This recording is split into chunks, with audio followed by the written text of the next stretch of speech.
To Chitraseema 24 frames. నేను మీ కృష్ణవేణి. సినిమాని కొంతమంది సెలెక్ట్ చేసుకొని కష్టపడతారు, సినిమానే ఇంకొంతమందిని సెలెక్ట్ చేసుకుంటుంది. ఏదేమైనా వెండితెర అనేది, ఆ వెండితెర మీద 2.5 గంటల నుంచి 3 గంటల పాటు వచ్చే సినిమా, దాని వెనుక పనిచేసే 24 క్రాఫ్ట్స్, వీళ్ళందరూ కూడా ఇంత చిన్న ప్రపంచం ఈ మొత్తం ప్రపంచాన్ని ఇంపాక్ట్ చేస్తూ ఉంటుంది. ప్రజలకు దాదాపు దేవుళ్ళలాగా వాళ్ళు అంతగా ఆరాధిస్తూ ఉంటారు. అటువంటి సినిమా రంగంలో అవకాశం దొరకడమే కష్టం. అందులో అవకాశం దొరికి గుర్తింపు వచ్చే పాత్రలు వచ్చి జనాలు గుర్తుపెట్టుకునేలాగా ఉండడం ఇంకా కష్టం. కృష్ణానగర్ కష్టాలని అందుకే అంటారు, 100లో ఒకరికి అవకాశం.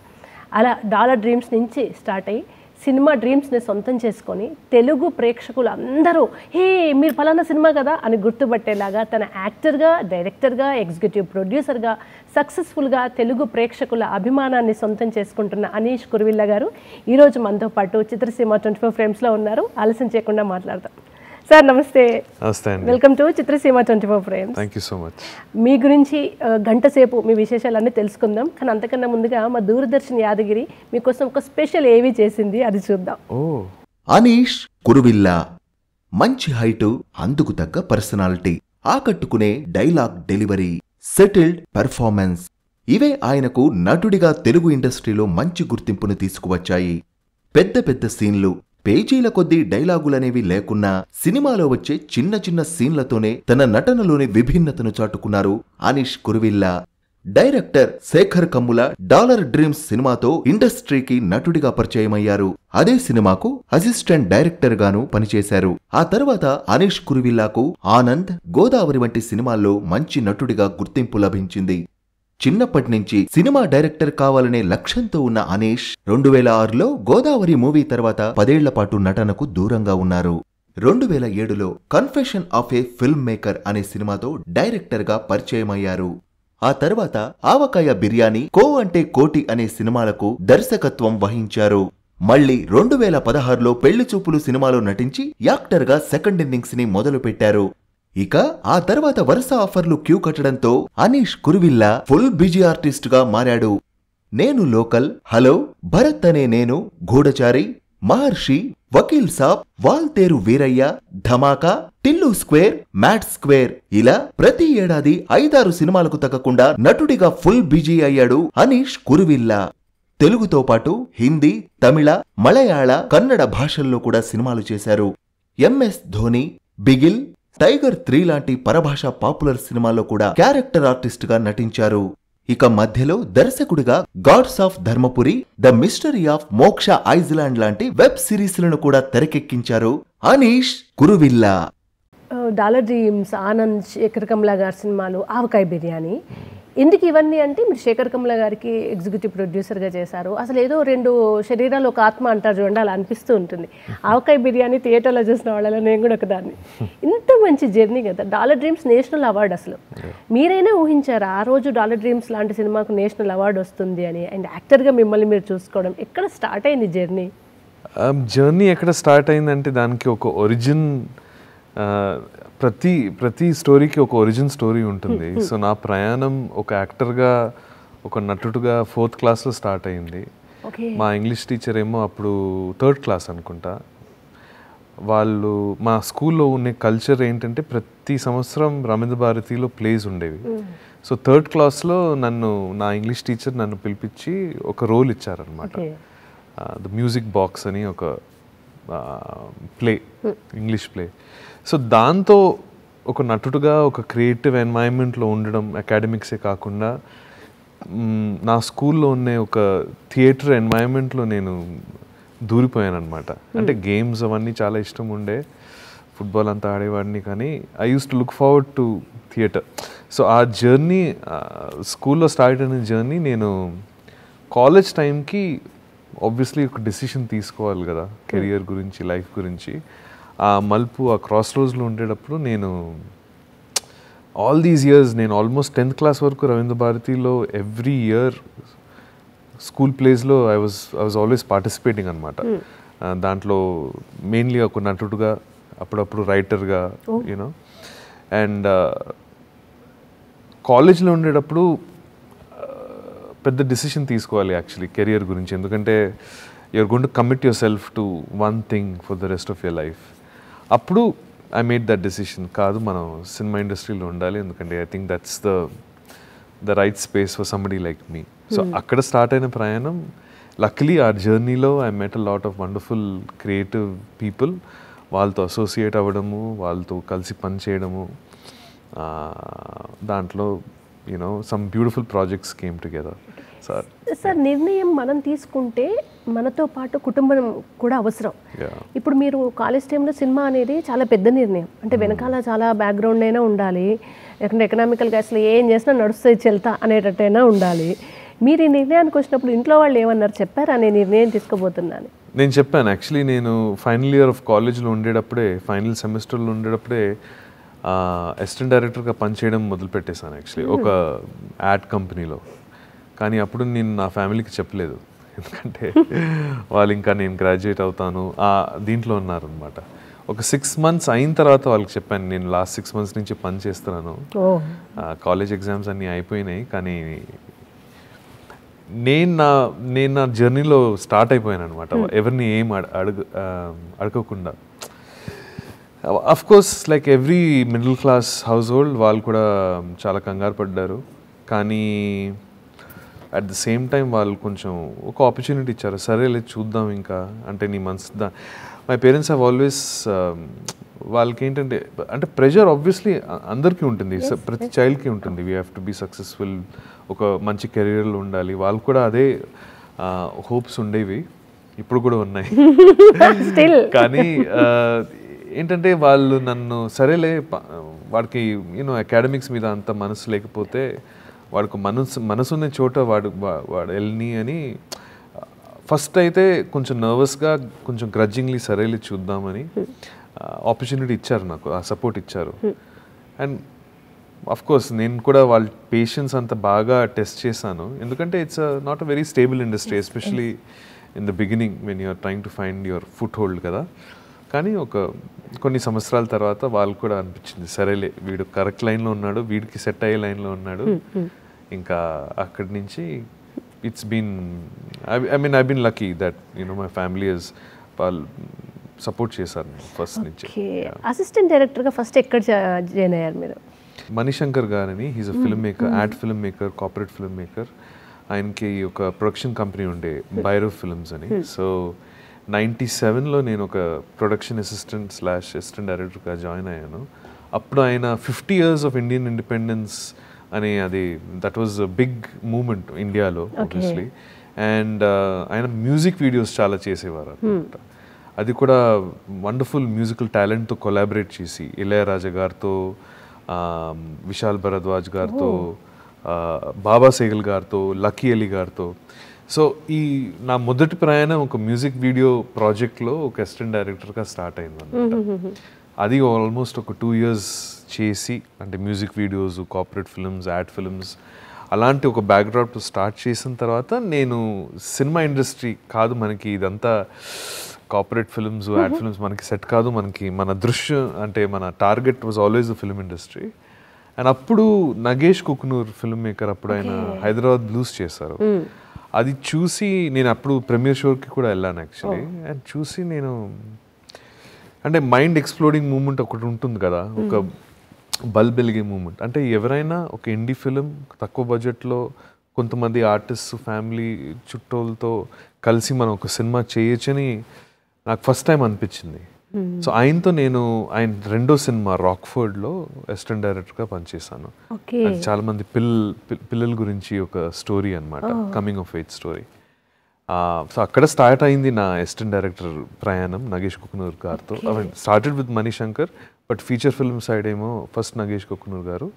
అండ్ ఆ ప్రాజెక్ట్ అయిన తర్వాత అప్పుడు శేఖర్ కమలాని కలిసాను. డాలర్ డ్రీమ్స్ ఎలా, తర్వాత వెండి తెర మీద ఎలా, మీరేమో వెనకాలండి చేయాలనుకున్నారు కానీ కట్ చేస్తే మీరు స్క్రీన్ మీదకి వచ్చేసారు ఎలా? అది ఐ థింక్ శేఖర్కి లాస్ట్ మినిట్ వరకు ఆ క్యారెక్టర్ శ్రీనుకి ఇంకెవరైనా ఉంటే బాగుండు అని ఆయన కూడా అనుకున్నారు. కానీ మాకున్నే పోస్ట్ అప్పుడులో కాస్టింగ్ అంతా అయిన తర్వాత ఆ క్యారెక్టర్కి మాత్రం ఐ థింక్ ఎవరు దొరకలేదు. నేనేమో ఒక అసిస్టెంట్ డైరెక్టర్లా పని చేసేటప్పుడు ఆయన నన్ను చూసి నువ్వు చేసేయచ్చు కదా అని అన్నారు. అండ్ నేను కూడా పెద్దగా అంత క్యాలిక్యులేషను ఒకేసారి మనం ఇండి ఫిల్మ్లో ఎలా ఉంటుందంటే ఏది పడితే ఆ సినిమా సగం నా ఇంట్లో అయింది, సగం శేఖర్ ఇంట్లో అయింది, సగం మా ఫ్రెండ్స్ ఇంట్లో అయింది, మిగతా కాస్ట్ అంతా చూస్తే మా ఫ్యామిలీ వాళ్ళు, మా రిలేటివ్స్, మా ఫ్రెండ్స్, దోస్తులు. సో ఆ స్పిరిట్లోనే సరే మనం సినిమా చేయాలి కదా ఏదో ఒకటి. సో నేను కూడా దూరిపోయాను అంటే యాజ్ అన్ యాక్టర్.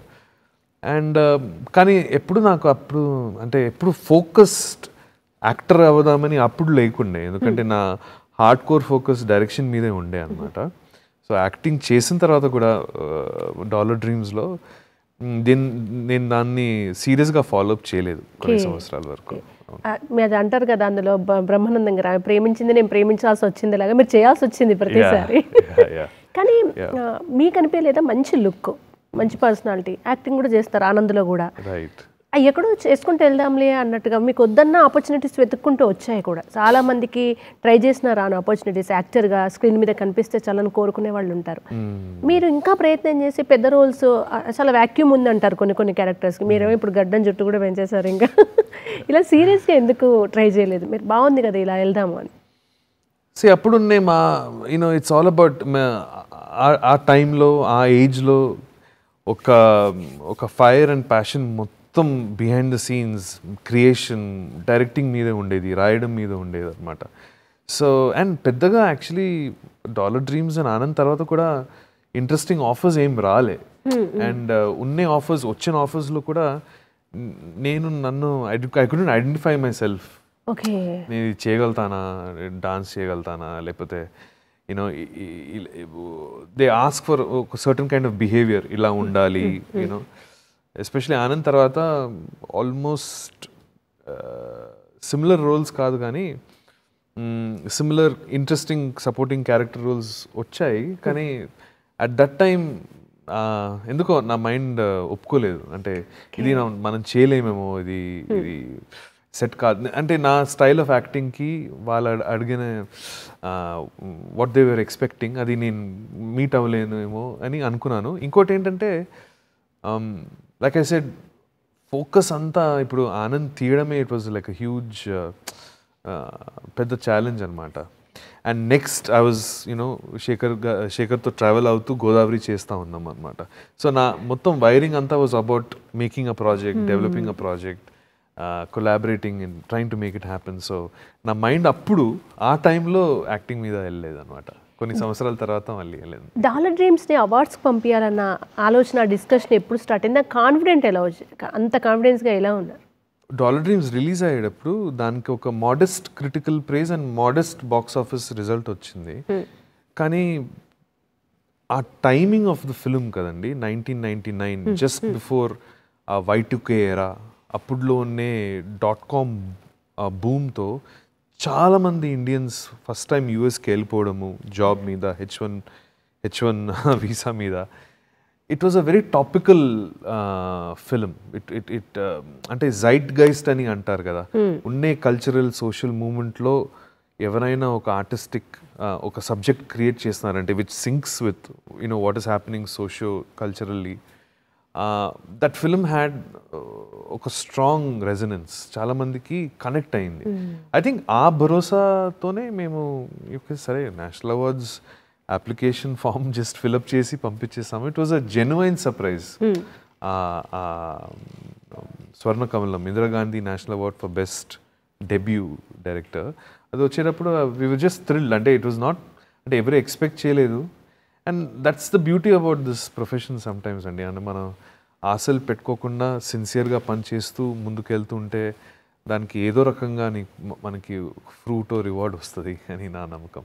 అండ్ ఇక్కడ అవకాశాలే కష్టం అనుకుంటే మీరు MS ధోని, జవాన్ అలా ఎలా బాలీవుడ్ దాకా వెళ్ళిపోయారు? నేను అంటే think it's as simple as ఎవరో నన్ను ఒక సినిమాలో చూసి సరే వీడు బాగుంటాడులే ఈ సినిమాలో అని అనుకుని పిలిపించి చేశాను. అది ఇవన్నీ మనం ప్రీ ప్లాన్గా నేను ఎప్పుడు కూడా ఈ మోటివేషన్తో మనం ఇప్పుడు బాలీవుడ్లో కూడా చేయాలి, లేకపోతే తమిళ ఇండస్ట్రీలో కూడా చేయాలని అలాంటి ఒక ప్రీ మోటివేషన్ లేకుండే. ఉండే అవకాశం మనం బాగా చేయాలి. ఎందుకంటే నేను ఎలాంటి యాక్టర్ అంటే ఒక డైరెక్టర్ కొనే విజను, అది నేను చాలా వింటాను. అంటే వాళ్ళకి ఏం కావాలి, వాళ్ళకి సాటిస్ఫై చేయాలరా అని నాకు ఒక తపన ఉంటుందన్నమాట.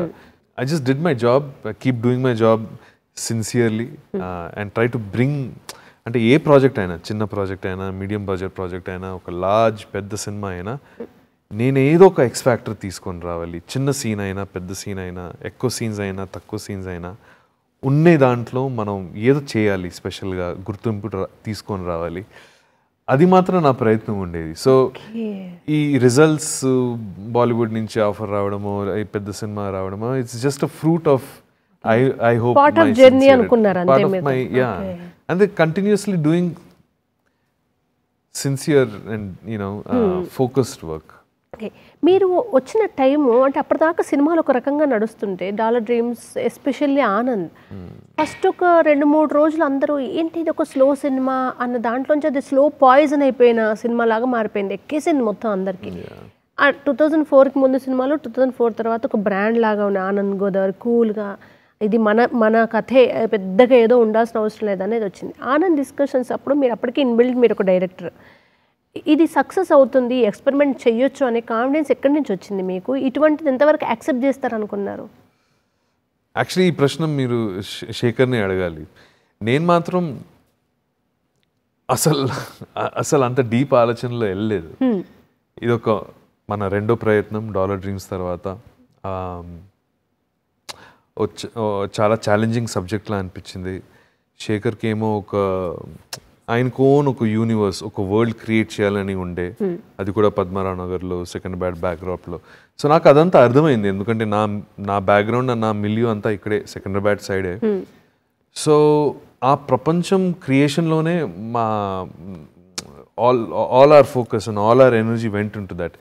క్యాల్కులేషన్ అలాంటిది, సినిమా ఎలా ఆడుతుంది, ఏమవుతుంది అనేది లేకుండే, సినిమా అండ్ స్టోరీ టెల్లింగ్కి కావాల్సినవి ఇంగ్రీడియంట్స్ ఉన్నాయా లేదా, మనకు కావాల్సిన కరెక్ట్ కాస్ట్ ఉందా లేదా, ఉండే సీన్ బాగా వస్తుందా లేదా, అంతవరకే ఆలోచనలు. కానీ దానికన్నా అట్లీస్ట్ నాకైతే గుర్తులేదు, మేబీ శేఖర్ ఆలోచించాడేమో. కానీ నేను ఉండే పని మీదే ఆలోచిస్తుంటాను యాక్చువల్లీ. అంటే ఆ రిజల్ట్ ఏంటనేది ఐ ఫీల్ లైక్ నేను ఎక్కువ ఆలోచించాను దాని గురించి. I feel like it's a waste of energy. మనం చేసిన పని మనం సరిగా చేస్తున్నామా, అండ్ అంటే ట్రూత్ టు ద పవర్ అంటారు కదా, మనం ఇప్పుడు ఉండే సీన్ కానీ, ఉండే మూమెంట్ కానీ, మనకున్నే స్ట్రెంగ్త్కి మనం టోటల్గా ప్రయత్నం చేసామా అంటే దాని మీద నా ఫోకస్ ఉంది. కానీ రిజల్ట్స్ మీద చాలా తక్కువ. అప్పుడప్పుడు ఆలోచిస్తాం కానీ I'm not overcome by. Okay, me cinema journey గురించి ఇంకా మాట్లాడదాం సార్. బట్ ఈలోపుగా చిత్రసీమ 24 ఫ్రేమ్స్లో ఒక చిన్న విరామం తీసుకుందాం.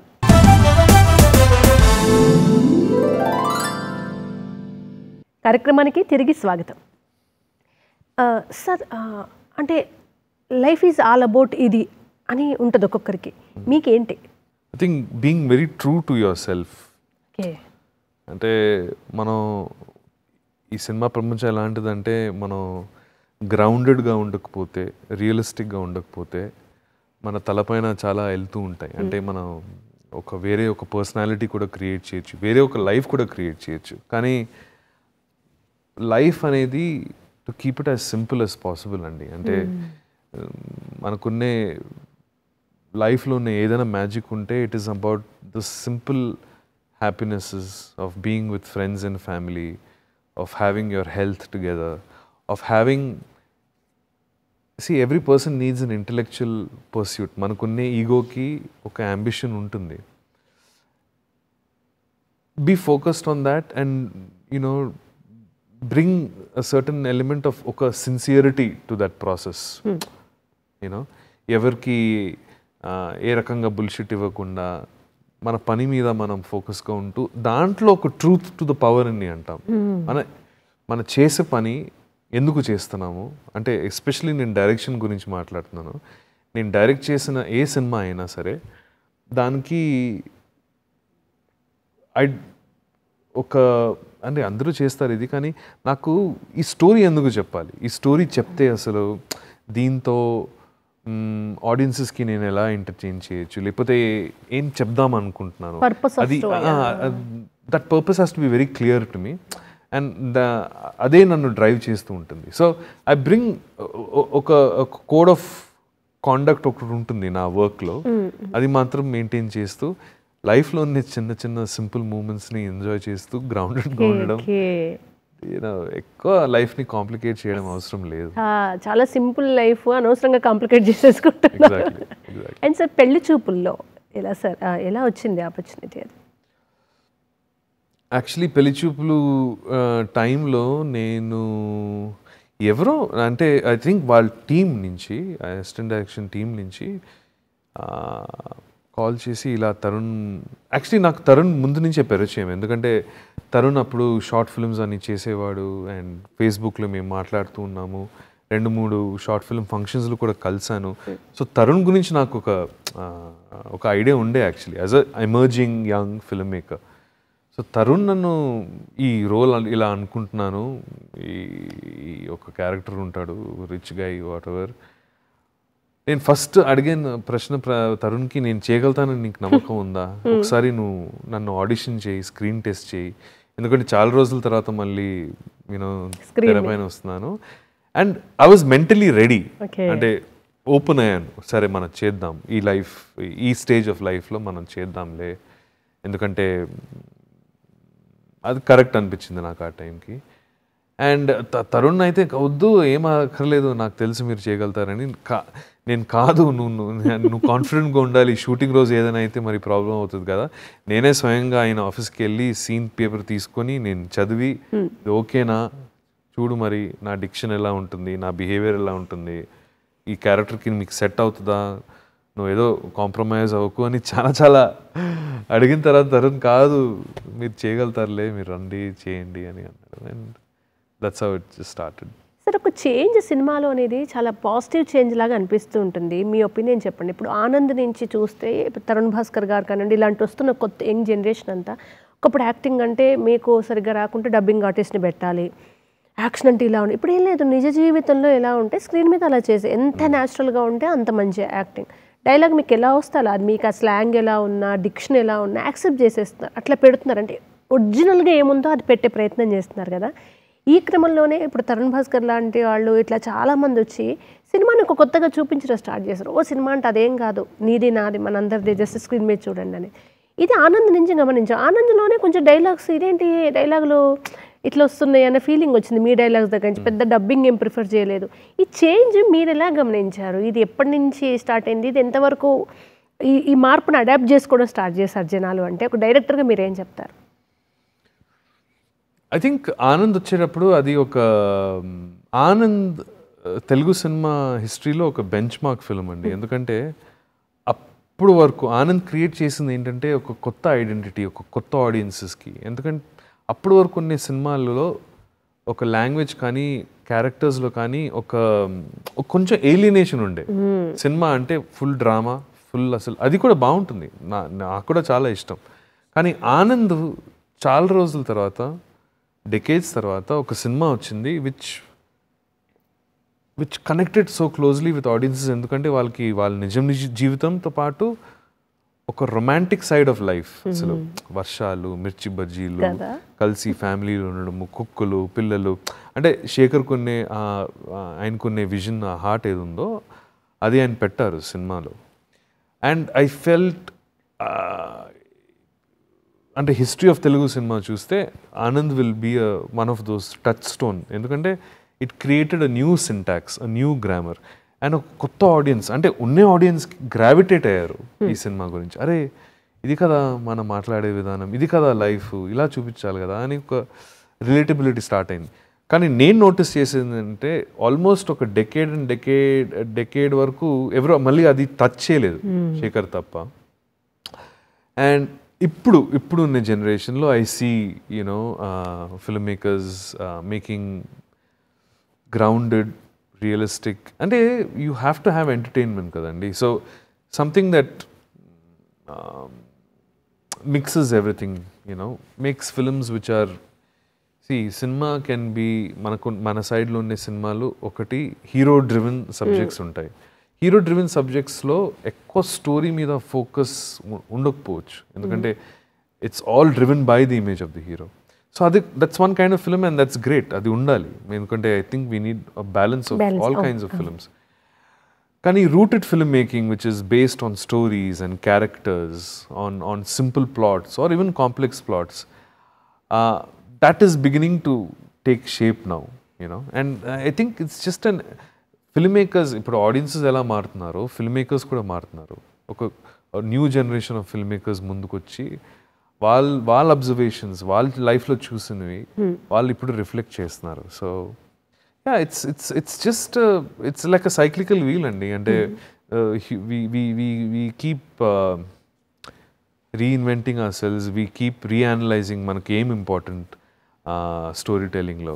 అండ్ ఐ మీన్ ఇది మాత్రం the most exciting time I think creative ఇండస్ట్రీలో, ఎందుకంటే all kinds of voices, all kinds of talents, all kinds of perspectives వస్తున్నాయి. అది ఎప్పుడు లేకుండే బిఫోర్. ఇప్పుడు every film maker has something he wants to say, you know. So very exciting time. And నా దృష్టిలో ఇది ఇంకా తొందర అవ్వాల్సిందే, at least decade and half before అవ్వాల్సిందే, కానీ ఇప్పుడైతే అవుతుంది. So I'm happy about it. మీరు డైరెక్టర్గా చేసింది ఆవకాయ బిర్యానీ ఫస్ట్. అది ఆ స్టోరీ అప్పుడున్న దానికి కమల్ గారు హీరో, తను హీరోయిన్గా ఒక మంచి అందమైన సినిమా. అది కూడా ఒక చిన్న కుటుంబంలో ఒక దగ్గర జరిగే దాన్ని తీశారు. అప్పుడు మాలాంటి వాళ్ళు అందరం చూసాం. బట్ మీరు అనుకున్నంత హిట్ అయిందా అది? ఆ స్టోరీని మీరు చేసే ముందు ఎవరికైనా చెప్పారా ఇలా తీయబోతున్నాను, ఈ స్టోరీ ఓకేనా అని ఎవరికైనా షేర్ చేసుకున్నారు? శేఖర్తోనే షేర్ చేశాను, ఎందుకంటే ఆయనే ప్రొడ్యూస్ చేశారు ఆ సినిమా.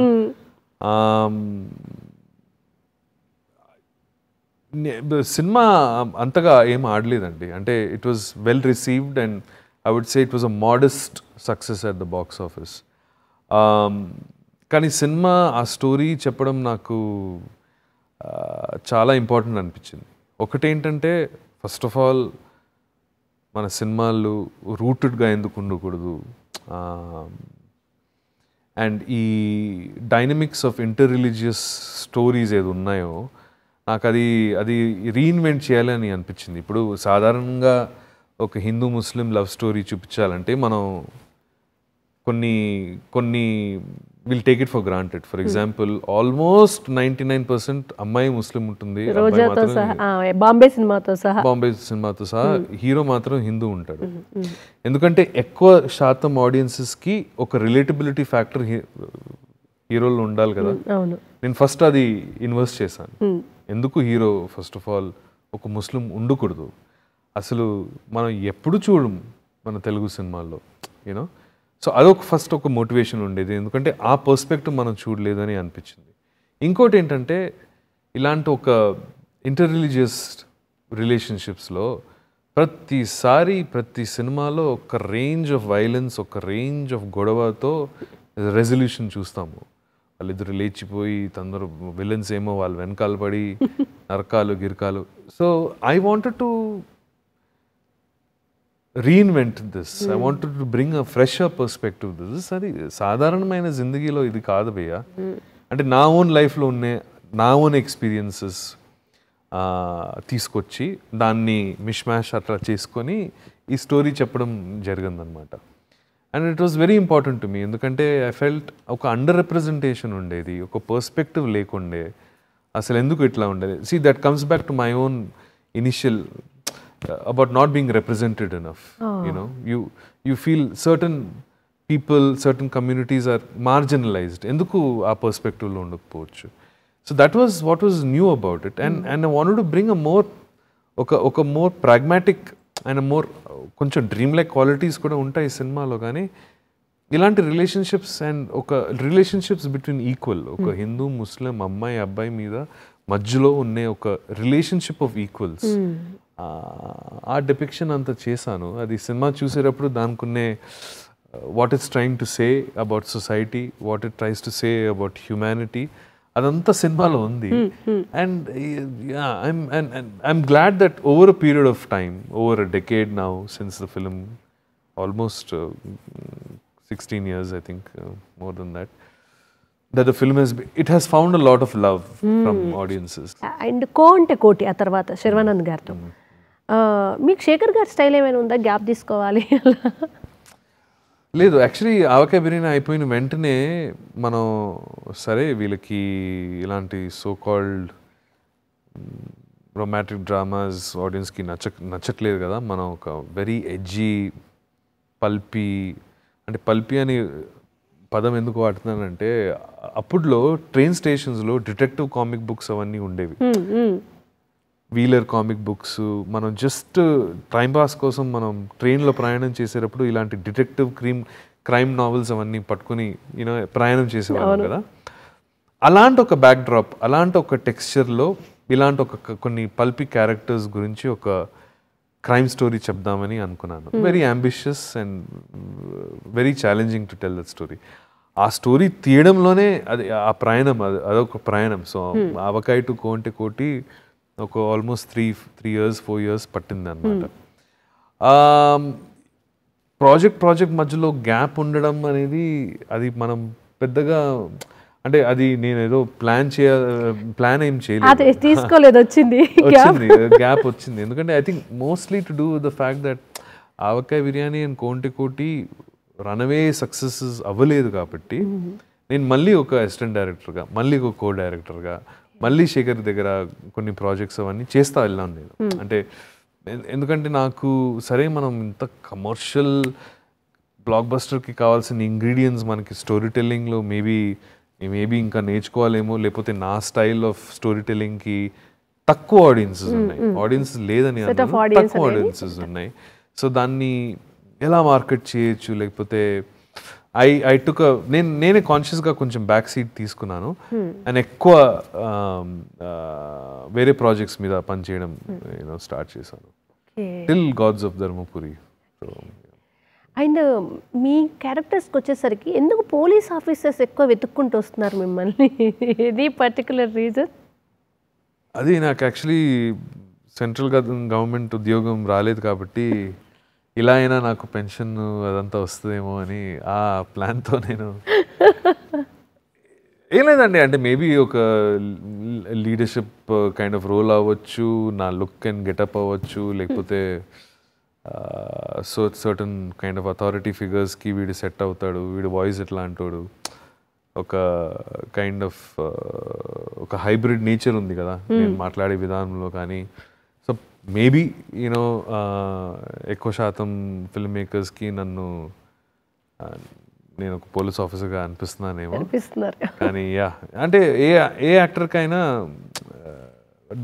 డైవర్స్ రోల్స్ చేయాలని ఉంటుంది, సో అదే ప్రయత్నం, అందుకే ఈ గెటప్ కూడా ఇప్పుడు. అండ్ సార్ మన ఇండస్ట్రీలో నెగిటివ్ రోల్స్కి వ్యాక్యూమ్ ఉంది, అది పెద్ద పెద్ద హీరోలు రీప్లేస్ చేస్తున్నారు, జగపతి బాబు గారు లాంటి వాళ్ళు, ఈవెన్ మొన్న రీసెంట్గా నాగార్జున గారు కూలీకి వాళ్ళు వస్తున్నారు, ఇంకా విలన్కి రోల్ ఉంది. మీ వాయిస్, మీ పర్సనాలిటీ, మీరన్న బేస్, మీ గొంతుగానే పక్కా పెద్ద సినిమాల్లో, కమర్షియల్ సినిమాలో విలన్కి యాప్ట్ అయ్యేది ఉంది కదా, ఎవరైనా అప్రోచ్ అయ్యారా, లేదా మీరు ఎవరికైనా నన్ను విలన్గా చూడండి అని చెప్పే ప్రయత్నం చేశారు?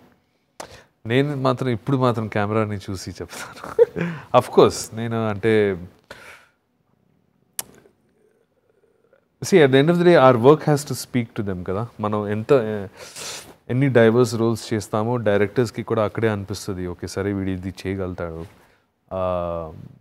సో ఐ థింక్ ఈ ఫేజ్ ఆఫ్ నా లైఫ్లో ఇప్పుడు ఒక యాక్టర్గా ఆ కొత్త చాప్టర్ మీరు చూస్తారేమో. ఓ సూపర్. అండ్ మహేష్ బాబు గారితో కలిసి స్క్రీన్ పంచుకున్నారు కదా, ఆయనతో ఎలా ఉంటుంది వర్క్? ఆయన చాలా స్పాంటేనియస్గా, చాలా హిలేరియస్గా ఉంటారు. హీఈస్ ట్రెమెండస్ అండి. అంటే 2 సినిమాలు చేశాను, భరత్ అని నేను అండ్ మహర్షి ఆయనతో. రెండిట్లో నేను గమనించింది ఏంటంటే హిజ్ అబ్సల్యూట్ ఫోకస్, ఆయన చేసే వర్క్, ఆయన చేసే సీను, డైలాగ్స్ చెప్పే విధానం కానీ, డైరెక్టర్తో ఇంటరాక్షన్ కానీ, he's very focused and very professional. అంటే till he gets it right, ఇది కరెక్ట్ రావాలి, నేను ఎలా అనుకుంటున్నాను, డైరెక్టర్ గారు ఎలా అనుకుంటున్నారు, అది కరెక్ట్ అయ్యే వరకు ఆయన అంటే దాన్ని పాలిష్ చేస్తూ ఉంటారు. సో అంటే నేను ఫస్ట్ టైం యాక్చువల్లీ ఇంత దగ్గరలో ఉండి చూడడం అసలు ఐ వాజ్ క్వైట్ అమేజ్డ్. అప్పటి వరకు మనకు ఇమేజ్ ఉండేది, ఓకే స్టార్ వచ్చి ఇలా చేసి ఇట్లా ఇట్లా అన్నీ అయిపోతాయేమో అని అనుకున్నాను, కానీ to see how much effort, అంటే మామూలుగా లేదండి. అంటే చిన్న సీన్ కూడా అవ్వచ్చు, చిన్న మూమెంట్ కూడా అవ్వచ్చు, అంటే చూసే విధానం అవ్వచ్చు. He wants to get it right and that blue my mind. అప్పుడు నాకు అర్థమైంది అసలు, అంటే this is what defines a star. Somebody who really works hard on getting it right all the time, or pushing himself to get it right, putting all his energy into it. So that was a revelation for me, and it was very enjoyable. మీరు ఇంత పెద్ద వాళ్ళతో నటిస్తున్నప్పుడు, పెద్ద సినిమాల్లో యాక్టర్గా చేస్తున్నప్పుడు మీరు observe చేసింది ఏంటి? See, ప్రతి director brings his own USP అండి. కొరటాల శివ గారు ఒక రకంగా చేస్తారు, ఆయన కొన్ని డైరెక్టోరియల్ స్టైల్ చాలా కామ్ ఉంటుంది సెట్, అసలు ఎవరు మాట్లాడరు. అదే మనం హను రఘుపుడి సినిమా సీతారామం చేసేటప్పుడు అసలు గోల ఆయన చాలా అవుతుంటాయి అనమాట, చాలా డైనమిక్ సెట్ అనమాట. అలాగే యాట్లీ గారితో బిగిల్ చేసేటప్పుడు ఆయనే స్టైల్ వేరే అనమాట. మన విజయ్ గారు వచ్చే ముందే ఆయన మొత్తం సీన్ ఆయనే బ్లాక్ చేసేసుకుంటారు, అంటే సీన్ మాత్రం ఆయన విజయ్ లాగా మొత్తం సీన్ చేసేసుకుంటారనమాట. సో మేము చేసేసుకుంటాం ఫస్ట్ యాట్లీ హీరోగా, సో విజయ్ గారు వచ్చిన తర్వాత ఆయన చూపిస్తారు ఇలా అనుకుంటున్నానండి అని రఫ్గా. సో అది ఒక వేరే స్టైల్ అనమాట. So every director has their own style, and ప్రతి సెట్కి వేరే ఎనర్జీ ఉంటుంది అనమాట. అండ్ నాకు అదంతా ఇష్టం చూడడం, ఎందుకంటే యూ సిట్ బ్యాక్ అండ్ నేనైతే నేను ఒక యాక్టర్గా వెళ్ళేటప్పుడు నా యాక్టర్ క్యాపే వేసుకుంటాను. నేను కంప్లీట్గా కంప్లీట్లీ స్విచ్ ఆఫ్, అసలు సంబంధం కూడా. నేను అక్కడ ఒక నటుడుగా ఉన్నాను, వాళ్ళు ఏం చెప్తే ఎలా చేయమని చెప్తే అదే చేస్తాను, అది whatever the case might be, ఎందుకంటే అది నా duty you know. But at the same time నేను ఇదంతా ఎక్స్పీరియన్స్ చేసేటప్పుడు నాకు అది చాలా ఇష్టం, ఎందుకంటే I can see what's going behind the scenes, అంటే ఈ ఎనర్జీ ఈ డైరెక్టర్ ఎలా చేస్తున్నారు, అదంతా నాకు ఒక లెర్నింగ్. అండ్ ఎక్కడో నేను ఆ లెర్నింగ్స్ అవన్నీ నా ఓన్ దీంట్లో అప్లై చేస్తుంటాను. సార్, మీరు ముందు నుంచి ఒక హార్డ్ కోర్ కరుడు గట్టిన ఒక డైరెక్టర్గా ఉండాలనుకునే వ్యక్తి, బట్ మీరు వద్దనుకుంటూ ఇష్టంగానో తెర మీదకి వచ్చి మిమ్మల్ని యాక్టర్గానే మీ జర్నీ అంతా ఒక ఎనర్జీ ఏదో మిమ్మల్ని లాగుతోంది. ఇదంతా చూస్తే మీరు విధిని నమ్ముతారా? మనం ఒకటి అనుకుంటే విధేదో మనల్ని నుంచి కోరుకుంటుంది, యాక్టర్గా ఎక్కువ ఎలివేట్ అవుతున్నాను, యాక్టర్గా ఎక్కువ ఛాన్సెస్ వస్తున్నాయి, ఇది నమ్ముతారా మీరు విధి అనేదాన్ని? నేనేం నమ్ముతున్నానో నేను ఏమనుకుంటున్నాను నాకే తెలియదు యాక్చువల్లీ. నేను జస్ట్ ఒక నేను I feel you can control your destiny. అంటే ఒక రకంగా మీ ఫేట్ కానీ మీ డెస్టినీ ఏదైనా ఆల్రెడీ రాసి ఉంటుంది అని అంటారు కొంతమంది, కానీ నేనైతే మనం దాన్ని ఇన్ఫ్లుయెన్స్ చేయొచ్చు అని నా అభిప్రాయం. లేకపోతే ఏం చేయకపోతే డెస్టినీ ఎక్కడ కావాలంటే నేను తీసుకెళ్తుంది. But I feel every action has a reaction కదండి. So I feel like you are in control to some extent. And నాకు నేను ప్రస్తుతానికి అఫ్కోర్స్ నటుడుగా నాకు ఒక రకమైన పబ్లిక్ రికగ్నిషన్, కానీ ఎక్కువ మంది నన్ను నటుడుగానే తెలుసు, which is great. I'm very thankful for that. ఒక డైరెక్టర్గా మేబీ అంత గుర్తింపు రాలేదేమో, కానీ నేను చేసిన సినిమాలకి మాత్రం ఒక స్మాల్ సెట్ ఆఫ్ ఆడియన్సెస్ ఉన్నారు, అండ్ వాళ్ళ కోసం మాత్రం నేను ఇంకా సినిమాలు చేస్తూ ఉంటాను. ఇప్పుడు కూడా చేస్తున్నాను, పోస్ట్ ప్రొడక్షన్లో ఉంది సినిమా, అండ్ హోప్ఫుల్లీ బయటకు వస్తుంది తొందరలో. సార్, సినిమా మారుతూ వస్తుంది. ఇప్పుడు ఇన్ని బడ్జెట్ పెడితే హిట్ అవ్వాలని లేదు, చిన్నగా 50 లక్షల కోట్లు పెట్టింది కూడా అసలు ఎంత హిట్ అవుతుందో అర్థం కాలేదు. అలా ఒక రకమైన పరిణామక్రమం అంటారు చూడండి, మారుతూ వస్తున్న క్రమంలో వెబ్ సిరీస్ ఇప్పుడు థియేటర్ కన్నా ఎక్కువగా రీచ్ ఉండి అసలు ఎవరు ఊహించినంత సక్సెస్ అవుతున్న వాటిల్లో వెబ్ సిరీస్ కూడా ఉన్నాయి. ఈ వెబ్ సిరీస్కి మారిన క్రమంలో డైరెక్టర్స్ కూడా అడాప్ట్ కావాల్సిందే, మారుతున్న దాన్ని ఒడిసి పట్టుకోవాల్సిందే కదా. మీరు వెబ్ సిరీస్ వైపు ఎప్పుడు టర్న్ అయ్యారు? 2019లో అండి, ఎర్లీ 2019లో ఒక బేసిక్ స్క్రిప్ట్ వచ్చింది, crime gangster drama. And luckily ఆ టైంకి కంప్లీట్ క్రియేటివ్ ఫ్రీడమ్ ఇచ్చారు నా ప్రొడ్యూసర్ రాధిక గారు అండ్ మా ఓటీటీ ఛానల్ జీ5. అప్పుడు వాళ్ళు నాకు కంప్లీట్ ఫ్రీడమ్ ఇచ్చారు. అంటే స్క్రిప్ట్ని ఎలా డెవలప్ చేయాలో, క్యారెక్టర్స్ని ఎలా డెవలప్ చేయాలో, ఎవరిని కాస్ట్ చేయాలో, ఎక్కడ షూట్ చేయాలో, ఏ బ్యాక్డ్రాప్లో షూట్ చేయాలో, అన్నిటికీ ఫ్రీడమ్ ఇచ్చారు. కానీ ఇంత డబ్బులే ఇచ్చారు, ఇంత టైంలో ఇంత డబ్బులు, మీకు ఇష్ట ప్రకారంగా మీరు చేసుకో. అండ్ అది ఫస్ట్ టైం రియలీ నాకు లైఫ్లో అట్లా వచ్చిందనమాట, ఇంత creative freedom. That's it. I think terrific project అయింది, ఎందుకంటే an amazing cost, wonderful technical crew and great backing by the producers. ఇంకేం కావాలి ఒక డైరెక్టర్కి? ఆ టూల్స్ ఉంటే, తక్కువ డబ్బులైనా తక్కువ టైం ఉన్నా మనం ఒక మంచి టీంతో బ్యూటిఫుల్గా ప్లాన్ చేసి ఎగ్జిక్యూట్ చేసాము. అండ్ ఐఎమ్ వెరీ, ఎందుకంటే అప్పుడు వరకు తెలుగులో వెబ్ సిరీస్ అనేది కాన్సెప్ట్ ఇంకా టేక్ ఆఫ్ కాలే, ఆర్ టేక్ ఆఫ్ అయితే కూడా అసలు ఏ స్టాండర్డ్లో ఉండాలి, లేకపోతే ఎలా ఉండొచ్చు, ఎలా రాయొచ్చు, 8 episodes 10 episodes. ఎందుకంటే it's almost 3 feature films crammed into 1 season కదా, అంటే length of time. So we had all these kind of challenges అనమాట. కానీ I'm very proud of that project. అది I felt like I was able to create something that has impact over years.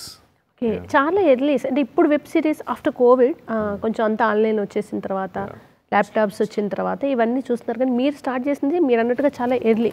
ఆ తర్వాత web సిరీస్తో journey చేస్తున్నారు. మోక్ష కూడా చేశారు కదా, మళ్ళీ ఇందులో కూడా యాక్టర్గా కూడా చేస్తున్నారు. రైట్. ఎప్పుడు అనిపించింది, అరే ఇక్కడ కూడా నన్ను యాక్టర్ ఏంట్రా, నేను డైరెక్షన్ చేద్దాం అనుకుంటే, అలా ఆ టైప్ ఆఫ్ ఎప్పుడైనా అనుకున్నారా మీరు? మల్టిపుల్ హ్యాట్స్ ఎందుకు చేయకూడదు? మనకు కావాల్సిన ప్రాజెక్టు, మనకు కావాల్సింది అంటే, నేను డైరెక్ట్ చేసిన ప్రాజెక్ట్స్ నేను సొంతంగా నేను రాయాలి, లేకపోతే కో-రైట్ చేయాలి. అప్పుడు నాకు ఒక సెన్స్ ఆఫ్ పర్సనల్ బిలాంగింగ్ ఉంటుంది ప్రాజెక్ట్ మీద. కానీ నటుడుకు యాజ్ అన్ యాక్టర్ కూడా ఎందుకు చేయకూడదు? అంటే మనకి there is no reason why you can't do both. So నేను ఒక ఎగ్జిక్యూటివ్ ప్రొడ్యూసర్గా చేశాను.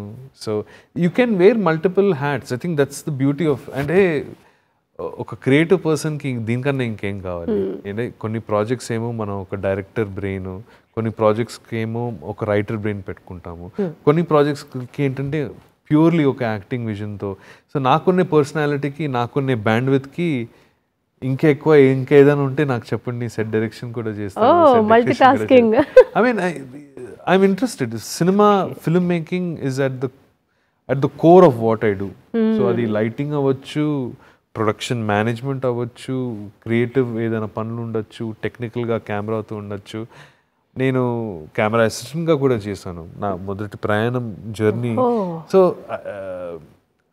I have always been in touch with all the departments of film making. ప్రతి డిపార్ట్మెంట్లో నాకు ఒక చాలా ఇంట్రెస్ట్. కాస్ట్యూమ్ డిజైనింగ్లో నేను అంటే చాలా దగ్గరగా కొలాబరేట్ అవుతాను ఉన్న కాస్ట్యూమ్ డిజైనర్స్తో కానీ, సెట్ ఆర్ట్ డైరెక్టర్స్తో కానీ. సో నాకు అన్నీ ఇష్టం. ఫిల్మ్ మేకింగ్ గ్రౌండ్ అప్ నుంచి ప్రతి డిపార్ట్మెంట్లో నన్ను దూరం అంటే ఏ డిపార్ట్మెంట్లో అయినా వెళ్ళి చేస్తాను. సార్, మీ ఫ్యూచర్లో ఏమేం చేయబోతున్నారు, ఏమేం ప్రాజెక్ట్స్, అవన్నీ మన ఆడియన్స్కి మీ నుంచి తెలియజేసే ముందు చిత్రసీమ 24 ఫ్రేమ్స్లో మరో చిన్న విరామం తీసుకుందాం.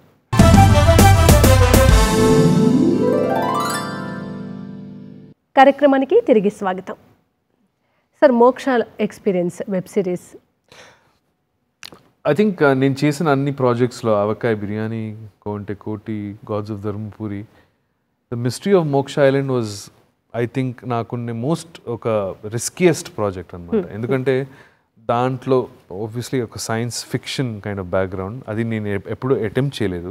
నాకున్న కోరిక ఏంటంటే ఒక డైరెక్టర్గా ప్రతిసారి మనం ఎప్పుడూ రిపీట్ చేయకూడదు, ఏదైనా కొత్తగా చేయాలి అండ్ ఛాలెంజింగ్గా చేయాలి, అండ్ అది కొంచెం కష్టంగా కూడా అనిపించాలి, కొంచెం రిస్కీగా కూడా అనిపించాలి. ఇవన్నీ నాకు ప్రీ రిక్విజిట్స్ డైరెక్షన్ చేసేటప్పుడు. కొంచెం ఒక రిస్క్ ఉండాలి, కొంచెం అంటే మరీ సేఫ్గా Safe ఇది game ఆడరు. ఒక రామ్ కామ్ ఏదో అమ్మాయి అబ్బాయి లవ్ స్టోరీ లేకపోతే ఏదో ఒక యాక్షన్ రివెంజ్ డ్రామా అయిపోతుందిలే అని, అంటే అది ఒక రకమైన ఒక రకంగా అలా కూడా ఆలోచించవచ్చు. కానీ నాకు ఆ రిస్క్ టేకింగ్ ఎలిమెంట్ అనేది స్టోరీ టెల్లింగ్ ఉండకపోతే, మనం ప్రొవోక్ చేయకుండా ఉంటే స్టోరీ టెల్లర్గా మనం పూర్తిగా అంటే 100% ఎఫర్ట్ పెట్టలేదని నా అభిప్రాయం. సో నాకు ముందు నుంచే తెలుసు Moksha, the mystery of Moksha island was a very very interesting subject to take off, కానీ very very challenging project to pull of.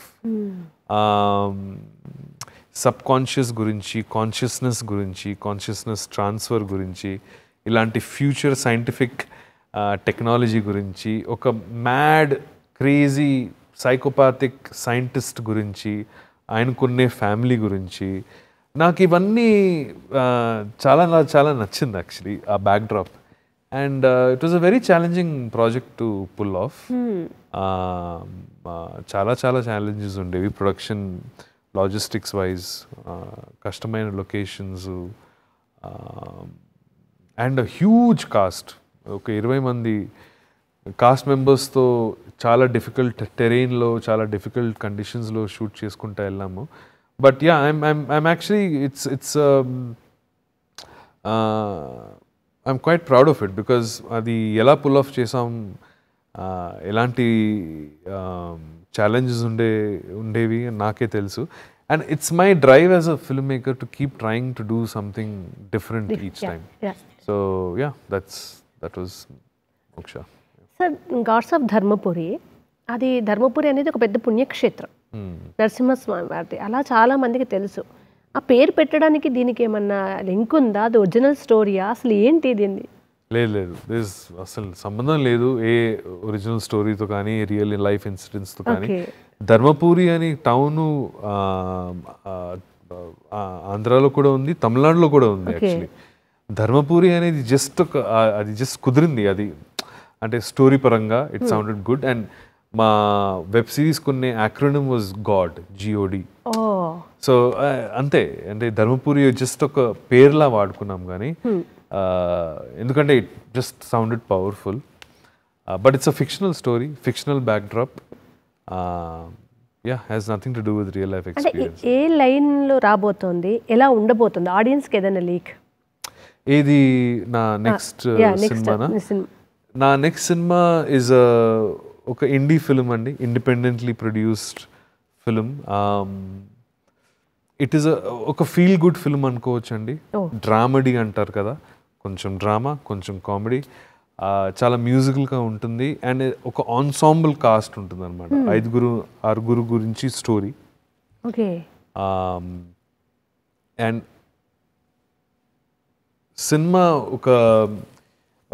ఒక లైన్లో చెప్పాలంటే ఇది ఒక లైఫ్ పాజిటివ్ సినిమా. అంటే లైఫ్ గురించి నెగటివ్గా ఆలోచించే వాళ్ళు, లేకపోతే లైఫ్ గురించి, లైఫ్లో ఇబ్బందుల్లో ఉన్న, ఆబ్స్టికల్స్ ఉన్న, కొన్ని ట్రాజడీస్ జరిగిన, చాలామంది రాంగ్ స్టెప్ కొంత తీసుకుంటారు. అంటే ఈ అలవాటు పడడం కానీ, ఒక బ్యాడ్ డెసిషన్ తీసుకోవడం కానీ, మనం లైఫ్లో ఛాలెంజెస్ ఉండేటప్పుడు మనం అప్పుడప్పుడు రాంగ్ టర్న్ తీసుకుంటాం కదా. This is a film about telling people, లైఫ్కి నువ్వు ఒక ఛాన్స్ ఇవ్వు, ముందుకు వెళ్ళొచ్చు. ఎంత సెట్ బ్యాక్ అయినా సరే, ఎంత ఘోరం జరిగినా సరే, మళ్ళీ నువ్వు లేచి మళ్ళీ నువ్వు గెలవచ్చు. అది మాత్రం డిటర్మినేషన్ నీ దగ్గర పెట్టుకో. అలాంటి ఒక మెసేజింగ్, కానీ చాలా లైట్ హార్టెడ్గా, కామెడీ అండ్ చాలా మ్యూజికల్గా ఉంటుంది. I'm very excited. తొందరలో రాపోతుంది, చూద్దాం. సార్, సినిమా అంటే ఆడియన్స్ చాలా క్రేజీగా ఉంటారు అనిపిస్తుంటుంది. బాహుబలి 100 కోట్లు వస్తే హిట్ చేస్తున్నారు, మిరా ఐలాండ్ సినిమాలు హిట్ చేస్తున్నారు. ఎట్ ది సేమ్ టైం మేము 2.5 hours వస్తాం, జీవితమే చాలా కష్టాలు ఉన్నాయిరా, చాలు ఆ 2.5 గంటలు మేము నవ్వుకుంటాం అని స్టోరీయే ఉండదు. ఆ 2.5 hours జస్ట్ డైలాగ్స్ నవ్వుతూ, ఇది పలానా స్టోరీ, ఈ స్క్రీన్ ప్లే మెథడ్స్ అన్ని రూల్స్ని బ్రేక్ చేసిన సినిమాలు కూడా ఫుల్ ఆడుతున్నాయి. ఒక మ్యాడ్ కానివ్వండి, ఈ నగరానికి ఏమైంది, లిటిల్ హర్ట్స్ రీసెంట్గా. అంటే జనాలు ఏదైనా చూస్తున్నారు, కొత్తగా ఏదో వచ్చినా ఎక్స్పెరిమెంట్ చూస్తున్నారు. ఇది సినిమా, ఇది ఇలా ఉండాలి, ఏ రూల్స్ వద్దు మాకు, మేము 2.5 hours వస్తామన్న దాంట్లో ఉంటున్నారు. ఒకప్పట్లా లేరు. ఈ ఆడియన్స్ మూడ్ని మీరు ముందే గెస్ చేయగలుగుతారా? అంటే రేపు ఇవాళ ఇలా ఉన్న ఆడియన్స్ రేపు ఇలా ఆలోచించవచ్చు, ఈ ఎక్స్పెరిమెంట్ చేయొచ్చు, బహుశా ఇలా చూడొచ్చు, కాలంతో పాటు మారొచ్చు అని ఏమైనా మీరు కూర్చున్నప్పుడు డిస్కషన్స్ ఉంటాయా?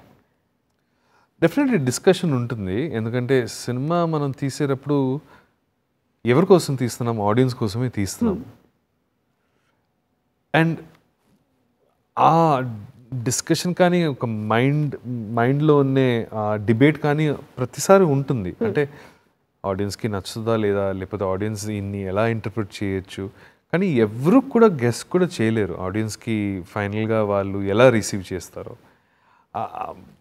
ఆ ఎబిలిటీ ఎవరికైనా ఉండుంటే మనం ప్రతిసారి సక్సెస్ఫుల్ ఫిల్మ్సే చేసేవాళ్ళం. కానీ you can get it right sometimes you don't get it right.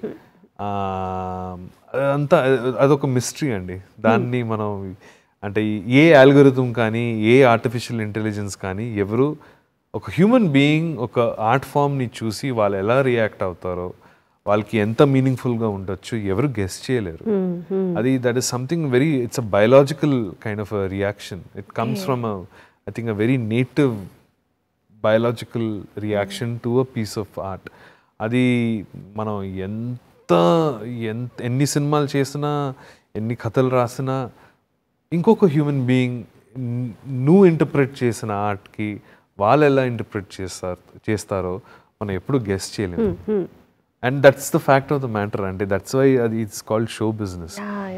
ఒకటి మాత్రం you can be consistent about is you get the నీ ఇంటెన్షన్ సరిగా ఉండాలి. నీ ఇంటెన్షన్ నీకు క్లారిటీ ఉంటే కొంతవరకు డెఫినెట్లీ ఆడియన్సెస్ కూడా అది కనిపిస్తుంది. కానీ ఎంతవరకు రెజినేట్ అవుతుందో, ఎంతవరకు వాళ్ళకు నచ్చుతుందో, వాళ్ళు హిట్ చేస్తారా లేదా, అది మాత్రం will always be a mystery. And that is the beauty of the business అండి. కానీ అబ్జర్వ్ చేస్తారా సార్, జనరేషన్ ఇప్పుడు ఒకప్పుడు 80s 90sలో ఒక హీరో ఒక హీరోయిన్ 6 పాటలు ఫైట్ ఇలా ఉండేది. ఈ జెన్జీ చాలా క్రేజీగా ఉంది అంతా కూడా. ఇప్పుడు వాంపైర్ లోకా ఫుల్ హిట్ చేస్తున్నారు, లిటిల్ హార్ట్స్ హిట్ చేస్తున్నారు. సో ఈ జనరేషన్కి ఏంగా అది అబ్జర్వ్ చేయాల్సి ఉంటుంది కదా ఒక డైరెక్టర్. అది మీరు అబ్జర్వ్ ఈ జనరేషన్తో మాట్లాడుతుంటారా? I think gen Z is unpredictable actually. ఎందుకంటే gen Z already early 2000s and mid 2000s ఉండే సినిమాలకి వాళ్ళు క్లాసిక్స్ లాగా లేకపోతే మరీ రిలీజ్ కోసం వాళ్ళు అడుగుతున్నారు. ఎందుకంటే వాళ్ళు ఒక రకంగా చూస్తున్నారు మేము చూసిన సినిమాలకి. వాళ్ళకి ఉండే ఇంటర్ప్రిటేషనే వేరే. So the audiences have changed. And I think ఎక్కువ ఫుట్ఫాల్స్ ఇప్పుడు థియేటర్కి వచ్చే ఆడియన్స్, ఆ యంగ్ ఆడియన్స్ ఏది ఉందో వాళ్ళకున్నే ఇన్ఫ్లుయెన్సెస్, వాళ్ళకున్నే కల్చరల్ టచ్ పాయింట్స్, వాళ్ళకున్నే స్టిమ్యులై దానికున్న ముందు జనరేషన్ లేదు. ఒక రకంగా వాళ్ళు జాపనీస్ యానిమే ఒక రకంగా, కొరియన్ సినిమా ఒక రకంగా, మలయాళం సినిమా మీద ఒక రకంగా, అంటే ప్రతి కార్నర్ నుంచి వాళ్ళకున్నే స్టిమ్యులై అసలు ఏ జనరేషన్కి లేకుండా. అది బుక్స్ అవ్వచ్చు, డిజిటల్ మీడియా అవ్వచ్చు, కామిక్స్ అవ్వచ్చు, మ్యూజిక్ అవ్వచ్చు. So I think you have to have your ear to the ground అంటారు కదా. మీరు ఎక్కువ జెన్జీ, ఎక్కువ young audiences, I don't want to call them ఏదో జెన్జీ అట్లా, బట్ యంగ్ ఆడియన్సెస్కి మాత్రం you have to be in touch with what they are feeling. ఎందుకంటే వాళ్ళకునే సెన్సిటివిటీస్ వేరేగా ఉన్నాయి. అంటే ఇంకా సెన్సిటివ్గా ఉన్నారు, ఇంకా మెంటల్ హెల్త్ గురించి ఎక్కువ మాట్లాడుతున్నారు, ఎమోషనల్ హెల్త్ గురించి మాట్లాడుతున్నారు, వర్క్ లైఫ్ బ్యాలెన్స్ గురించి మాట్లాడుతున్నారు, ప్రయారిటీస్ గురించి మాట్లాడుతున్నారు.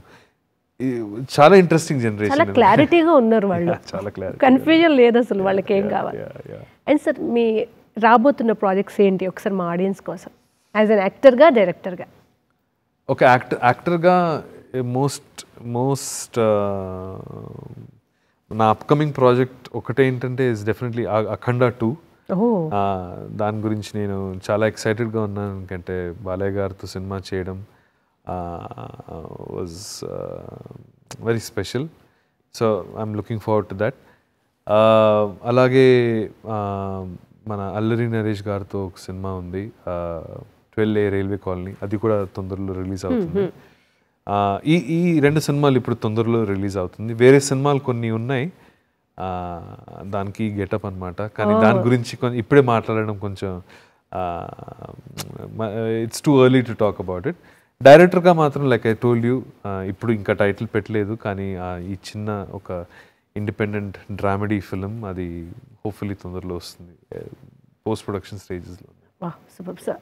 ఒక చిన్న ర్యాపిడ్ ఫైర్ ఉంటుంది సరదాగా.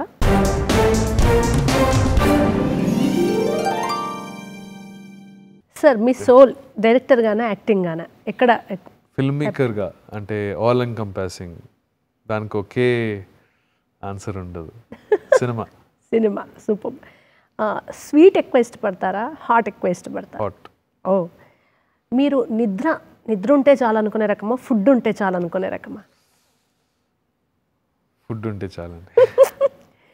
మార్నింగ్ పర్సనా నైటా మీరు? Morning person. Oh good sir. Friends party chill అయిపోతా ఆ టైపా, కామ్ కూల్ ఫ్యామిలీ చాలు అనుకునే టైపా? ఎక్కువ ఇప్పుడు అయితే ఇంట్లో ఉండడం ఇష్టం. నిజమే సార్, మనిషికి రెండు ఉంటాయి, ఒకప్పుడు ఫ్రెండ్స్ అనేది ఒకటేమో ఫ్యామిలీ. సో ఇప్పుడు స్టిల్ మీరు ఫ్యామిలీ పర్సన్ అయితే. సెల్లో ఎక్కువగా మీరు యూస్ చేసే యాప్ ఏంటి? యూస్ చేయకూడదు కానీ ఇన్స్టాగ్రామ్. అడిక్షన్ అందరికీ ఉంది అది. ఖాళీ టైం దొరికితే ఇమీడియట్గా మీరు చేసే పని, ఎప్పుడు ఖాళీ టైం దొరికినా? ఏదో సినిమా చూడడము, వెబ్ సిరీస్ చూడడము, అసలు అది మాత్రం బై డిఫాల్ట్. మీరు ఎలా life go with the flow టైపా, ఒక ఏం పెట్టుకొని వెళ్ళాలి అనే టైపా? ఏం పెట్టుకొని గో విత్ ద ఫ్లో. అది ఒక రకంగా టార్గెట్ ఉండాలి. టార్గెట్ లేకుండా, ఒక డెస్టినేషన్ లేకుండా ఎటు వెళ్తామో మనకి ఒక కంట్రోల్ ఉండకపోవచ్చు. ఒక టార్గెట్ ఉండొచ్చు, but at the same time ఒక ఫ్లోతో కూడా వెళ్ళొచ్చు దానికి, ఆ టార్గెట్కి. ఒక హైబ్రిడ్ స్టైల్ చూద్దాం. చలికాలం వేడి వేడి టీ కాఫీ, వర్షాకాలం మిర్చి బజ్జీ, ఏది ప్రిఫర్ చేస్తారు? చలికాలం వేడి వేడి tea coffee. Oh super. And మీ జర్నీ బ్యూటిఫుల్గా కంటిన్యూ అవ్వాలి, ఇలాగే మల్టీ టాస్కింగ్తో ఇలాగ అలరిస్తూ వెళ్ళాలి. మీలో ఉన్న యాక్టర్లో ఉన్న విభిన్న కోణాలు కూడా మేము చూడాలనుకుంటున్నాము. యాజ్ ఏ విలన్గా అయితే ఎగ్జైటింగ్గా ఉంది మాకు, అలా ఒక మంచి పెద్ద కమర్షియల్ సినిమాలో విలన్ లాగా అనేది. ఇవన్నీ జరగాలని మళ్ళీ ఒకరోజు నేను ఇదే దూరదర్శన్లో మిమ్మల్ని ఇంటర్వ్యూ చేయాలని కోరుకుంటున్నాను. Once again thank you so much sir. Thank you so much అండి. It was a pleasure being interviewed by you. You're a natural at interviewing people. అదొక skill. So thank you so much for having me on your show. Thank you so much.